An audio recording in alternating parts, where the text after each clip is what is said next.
جوان سر از فرمان مادر بتافت. یک جوانی سرکش بود است، بعضی مثل جوانای ما و شما که مادرها را پسند نمیکنند، مادرها را حرمت نمیکنند. دلی دردمندش به آزار بتافت. شیخ سعدی میگه بسیار دلی مادر را درمند کرد. چو بیچاره شد پیشش آورد و مهد که گفت ای سوست مهر و ای فراموش عهد.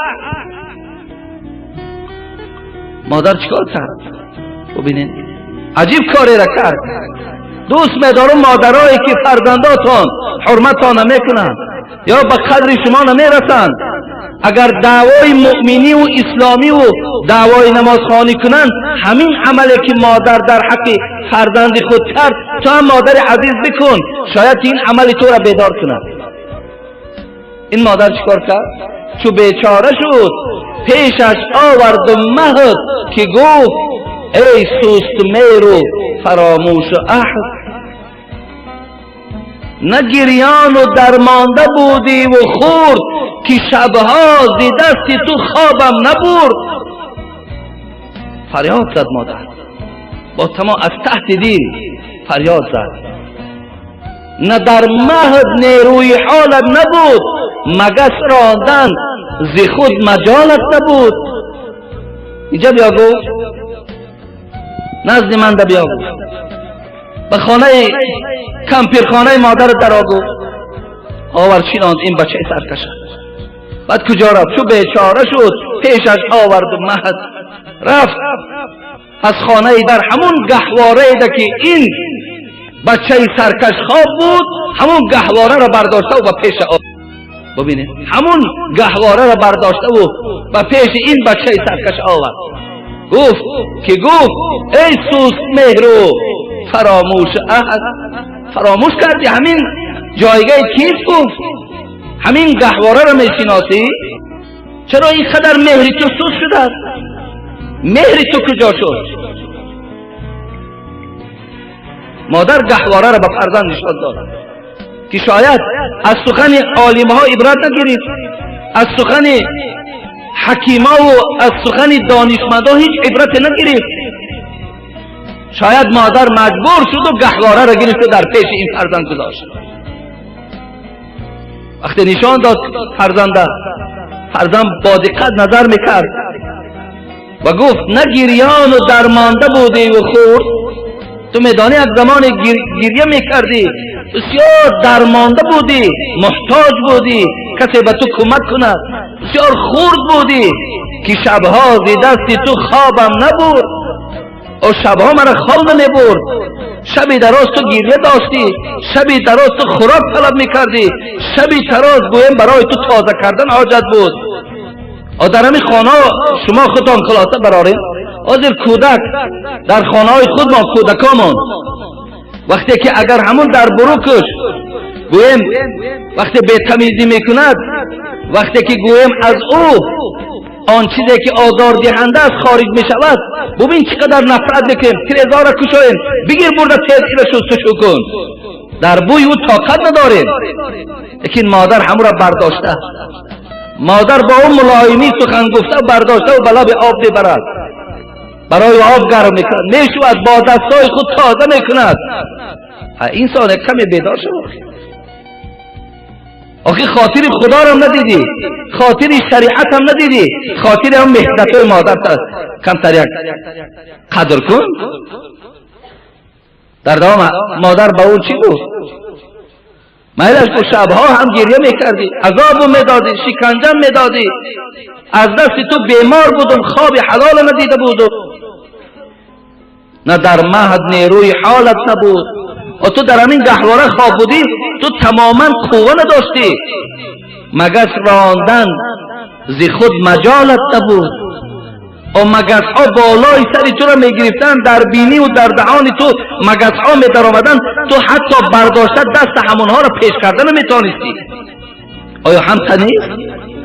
آیا همچنان نیست؟ در اصل امروز می بینیم که ما قوت یک مگس را دور کردن نداشتیم. و کی همون را از بالای ما دور کرد؟ مادر کرد. پیغمبر خدا به نزد یک قبر گذاشتند که بسیار قبر نگاه کردند. از داخل قبر صدا می آمد. چی صدا می آمد؟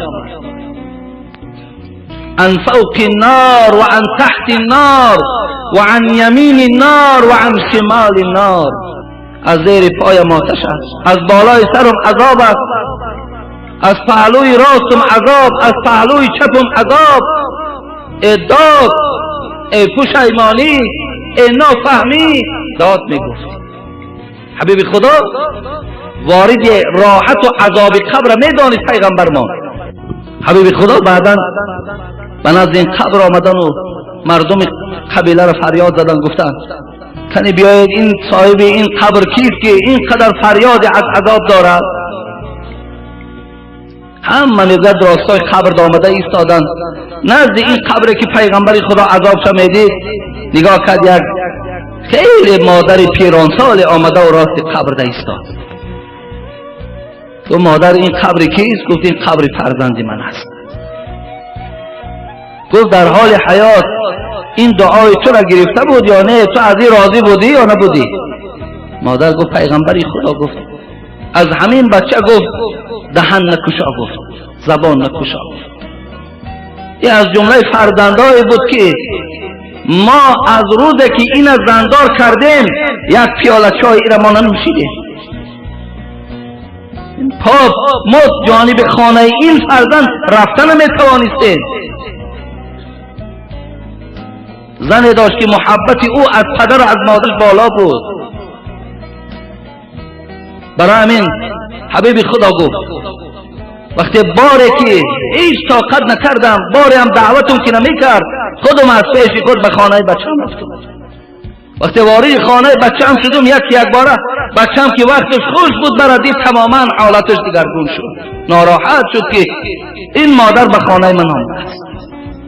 دیدم که قلقاش انداخته و از من درو میپرسد چرا آمدی؟ برای چی آمدی؟ چی مقصد داری؟ گفتم خدای مهربان به دل خود گفته بودم ای حبیب خدا که خدایا آخرت این فرزند همچنان گردان که داد وای او را تمام مخلوقات تو شنود. این دعای من در حق این فرزند بود. حبیب خدا گفت مادر دعای تو قبول شده است. این فرزند در همون عذابی که تو گفتی در همون عذاب روبروست.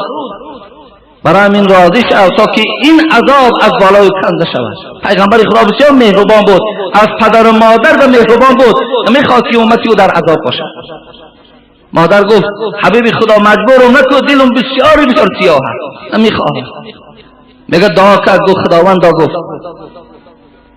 از پیش چشم این مادر آن پرده را بردار و خود با چشم خودش فرزندش بیند. راوی کتاب میگه وقتی که پرده که از چشم مادر دور شد، مادر حال فرزند که دید، همون مادری که طول چند سال در عذاب و در مشقت این فرزند گرفتار بود، خودش میگه در بالای قبر پرتافت. اون پروردگار گفت اون عذابی که این فرزند دارد خدای مهربان از همه آن ناخوشنودی هایی که در حق من کرد همگیش بخشید و من راضی شدم. مادر رو ببینید. از بله فرزندایی که از ما و شما هر گونه گویم در ملیسه خانه ها می غلطند، حتی گیرهی کش می شوند، بنگی می شوند، دیوانه می شوند، مادر رو ببین در همه حالت در دنبال او راست است. حالا که از او یگان فایده گرفته نمی شود، یگان حرمت از او چشم داشته نمی شود، لیکن مادر در دنبال او راست است. بچه من نگاه کنید، بچه من مهربانی کنید. دادر عزیز، قسم به بزرگی روز از روزها همه من وارد خانه قبر میشم. آن چیزی که من گفتم از گوشت بیرون نکن. آن چی من از گفتم در گوشت به نام خدا، این کتابای خدا گفته است، اینا همه حقن، از گوشت دور نکن. برای یک مدت اندکی دنیا این مادر و پدر تا از خودت ناراضی نکن. هر جا میری پدر در حقم دعا کن که دوشنبه میرم، پدر در حقم دعا کن حج میرم، آچه جان فلان جا میرم. آچه جان در فلان جای اون خواتیر نشو. برادر عزیز و گرامی، این دلتیری کردن مادر معنای او را دارد که این روشنی قبر توست، این برکات دنیای توست.